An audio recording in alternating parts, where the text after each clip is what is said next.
কি সুন্দর ঘি বেরিয়েছে এই দেখো। হ্যালো এভরিওয়ান, টাইটেল দেখে তো তোমরা বুঝে নিয়েছো যে 5 মিনিটে কিভাবে ঘরের মধ্যে ঘি বানিয়ে নিতে পারবে সেটারই ভিডিও তোমাদেরকে আজকে দেখাচ্ছি। তো তার জন্য এই দেখো আমার হাতে আছে 1 কাপ দুধের সর। তো সেটা আমি কিভাবে এতগুলো দুধের সর জমিয়েছি সেটার একটা ক্লিপ তোমাদেরকে এখন আমি অ্যাড করে দিচ্ছি। দুধ থেকে সর তোলার জন্য প্রথমে দুধটাকে একদম ভালোভাবে জাল দিতে হবে। তো এই যে দেখতে পাচ্ছ এখানে জাল দিয়ে নিয়েছি, আর তারপর দুধটা ঠান্ডা হলেই সেটার উপরে একদম সর জমে থাকে, তো সেটাকে এখানে আমি আলগা করে নিচ্ছি। আর এই 1 কাপ সর জমাতে কিন্তু আমার প্রায় 10 থেকে 15 দিন সময় লেগে গেছে। তো এই যে তোমরা তো দেখেই নিলে কিভাবে আমি এতগুলো সর জমিয়েছি, আর এখন তোমাদেরকে দেখাচ্ছি যে কিভাবে ঘি বানাতে হয়। তো তার জন্য একটা নিয়ে নিবে একটা গ্রাইন্ডার মেশিন।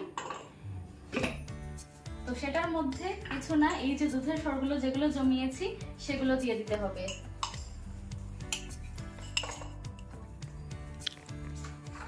আর তার সাথে এতে দিয়ে দিচ্ছি ঠান্ডা জল।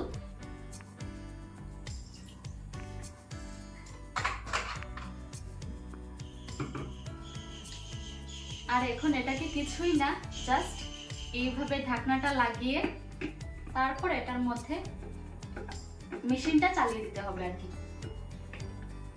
তো এই যে গ্রাইন্ডারটা তো আমি লাগিয়ে নিয়েছি, আর এখন হলো কি এটাকে সুইচ দেবো, আর যত সময় পর্যন্ত না এটা থেকে বাটার বের হচ্ছে তত সময় পর্যন্ত একদম মানে গ্রাইন্ড করতে থাকবো আর কি এটাকে।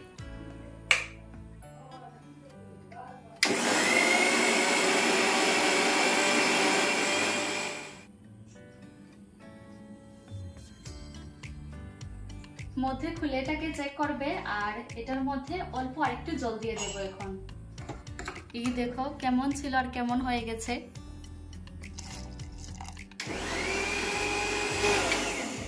কয়েকবার তো গ্রাইন্ড করে নিয়েছি, তো এখন তোমাদেরকে এই স্টেপটা দেখিয়ে দিচ্ছি। এই যে আসো কিভাবে মাখনগুলো ছাড়ছে, মাখন মানে বাটারগুলোই আর কি। এই দেখো আস্তে আস্তে পুরো এগুলো ভেসে ভেসে চলে আসছে। তো এই অবস্থাতে যখন দেখবে তোমরা চলে এসেছে, আরো কয়েকবার গ্রাইন্ড করে নেবে যাতে ভালোভাবে বাটারগুলো একদম ভেসে উঠে জলের মধ্যে। আর মেইন জিনিসটা হলো এটার মধ্যে কিন্তু ঠান্ডা জলটা, প্রচন্ড ঠান্ডা জলটা ইউজ করতে হবে। জল বেশি ঠান্ডা না থাকে তাহলে তোমরা আইস কিউবও ইউজ করে নিতে পারো। তো এই যে আমার গ্রাইন্ড করা হয়ে গেল, একদম ডান। আর এখন এটাকে আমি ছেঁকে নেব।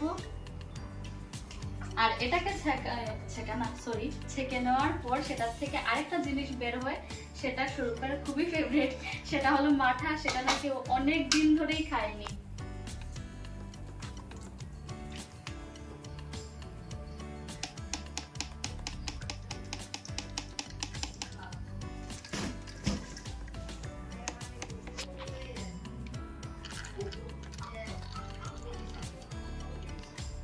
এই যে দেখতে পাচ্ছ নিচে যেগুলো পড়ছে সেগুলোই হলো মাঠা, আর উপরের গুলো হলো বাটার।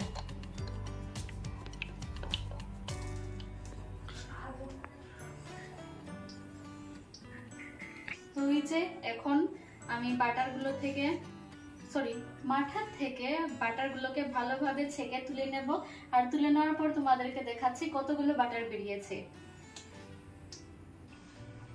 এই দেখো এখন তোমাদেরকে দেখাচ্ছি কতগুলো বাটার বেরিয়েছে। এই দেখো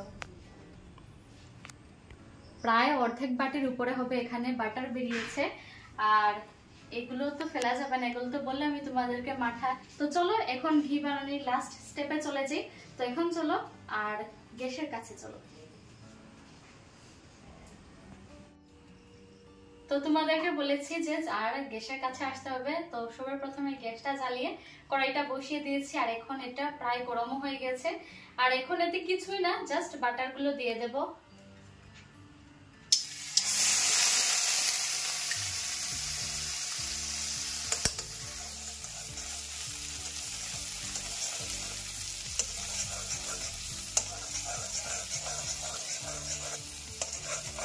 আর চুলার ফ্লেমটা একদমই লো রাখবে, না হলে পুড়ে যাওয়ার সম্ভাবনা থাকতে পারে।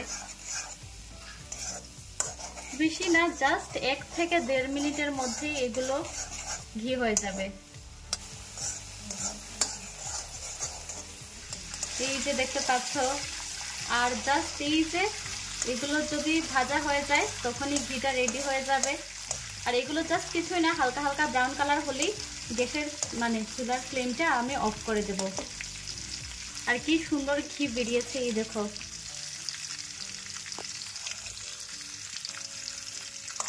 ওইতে দেখো এগুলো ব্রাউন ব্রাউন হয়ে গেছে। আর এখন আমি চুলার ফ্লেমটা অফ করে দিয়েছি।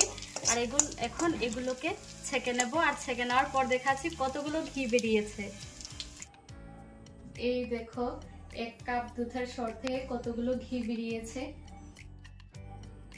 আর এটা পুরো হলো গিয়ে খাঁটি গরুর দুধের থেকে মানে যে সর বেরোয় সেটার ঘি। তো সেটা খাওয়ার মানে আমাদের শরীরের পক্ষেও ভীষণই হেলদি, এটা একটা হেলদি ফ্যাট।